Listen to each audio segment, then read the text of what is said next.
अगर हमास और हिजबुल्लाह की सुरंग देखकर चौंके थे तो ये सुरंग देख लीजिए। ईरान ने ये वीडियो जारी करके अमेरिका की नौसेना में खलबली मचा दी है। इतनी लंबी सुरंग और अंदर जैसे खड़ी है मिसाइल बोट की ट्रेन।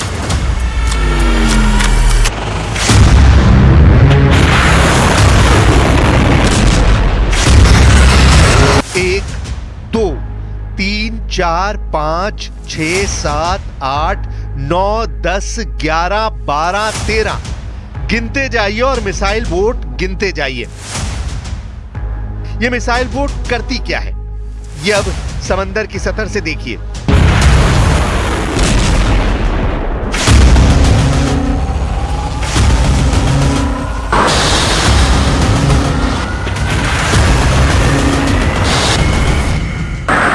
एक बार फिर देखिए, फास्ट बोट से एंटी शिप मिसाइल फायर होती है और फिर टारगेट से जा टकराती है।